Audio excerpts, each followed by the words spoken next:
Hello everyone, আসসালামু আলাইকুম। কেমন আছেন আপনারা সবাই? আশা করি সবাই ভালো আছেন। আমি টাঙ্গাইল থেকে বলছি সীমা। আপনারা দেখছেন আপনাদের পছন্দের ইউটিউব চ্যানেল সীমা সংসার। আপনাদের সবাইকে স্বাগতম। আবার হাজির হয়ে গেলাম নতুন আরেকটি এপিসোড নিয়ে। আজকে আমি করে দেখাবো বাঁধাকপি দিয়ে বড়া। বাঁধাকপিতে বড়া বানানোর জন্য বাঁধাকপিটা আমি এরকম মোটা মোটা করে কেটে নিছি।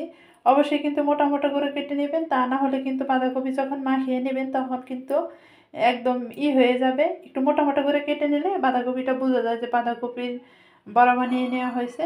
আর এখানে আমি বাঁধাকপিটা সুন্দর করে ধুয়ে ভালো মতো কেটে নিছি। আর এদিকে কিন্তু আমি একটু ডাউলও বেটে নিছি। এখানে আমি কিন্তু মশারির ডাউলটা বেটে নিছি, আপনারা চাইলে যে কোনো ডাউলটা দিয়ে করতে পারেন।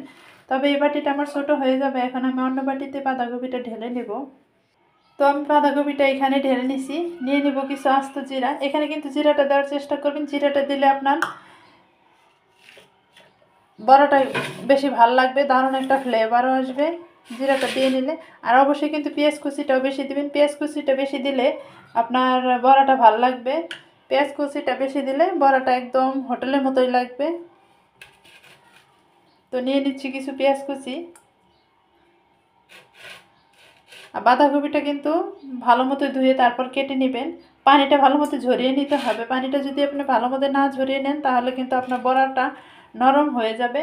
আর দেখেন কিছু নিয়ে নিচ্ছি পেঁয়াজ কুচি, মরিচ কুচি।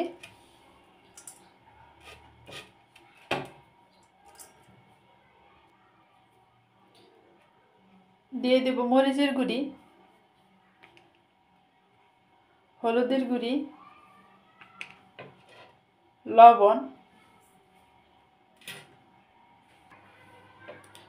দিয়ে দেব রসুন বাটা। রসুন বাটাটা একটু বেশি দেওয়ার চেষ্টা করবেন, রসুন বাটাটা বেশি দিলে বেশি ভালো লাগবে।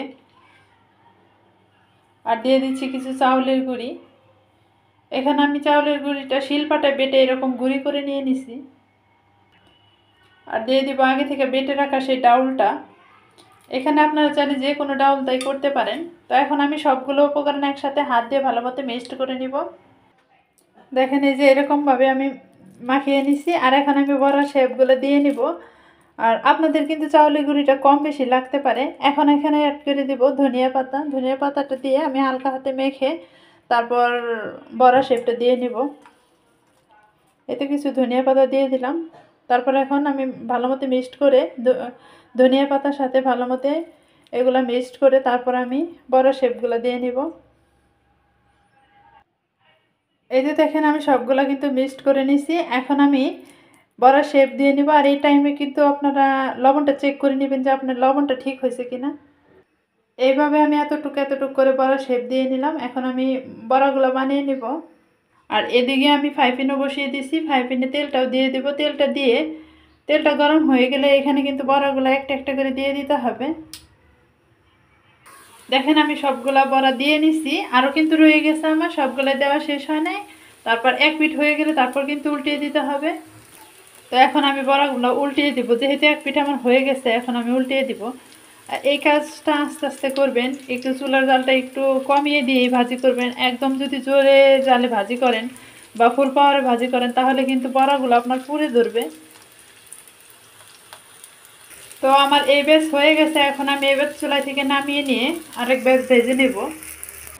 তো এই যে ফাইনালি আমার ভাজি করা শেষ। আর আমি এইভাবে ভাজি করে নিছি, একদম কিন্তু মুসমুসে হয়েছে পরাটা। আর এইরকম একটু লালচে কালার করে ভাজি করে নেবেন, তাহলে কিন্তু ভালো লাগবে। আর আজকে যে যে উপকরণগুলো দেখিয়ে দিছি কোনোটা কিন্তু স্কিপ করলে চলবে না, সবগুলো উপকরণই কিন্তু দিয়ে নিতে হবে। অবশ্যই কিন্তু ডাউলটা দিবেন। ডাউল হয়তো অন্য ডাউলও দিতে পারেন, মশারির ডাউল বাদে। তো আমার কাছে মশারির ডাউল ছিল, আমি মশারির ডাউলটা দিয়ে নিছি। ভিডিওটা ভালো লাগলে অবশ্যই কিন্তু সাবস্ক্রাইব করবেন, আমার চ্যানেলের সাথেই থাকবেন। তো রেডি করে নিলাম আজকে বাঁধাকপির বড়া। আজকের মতো এই পর্যন্তই। আসসালামু আলাইকুম, আল্লাহ হাফেজ।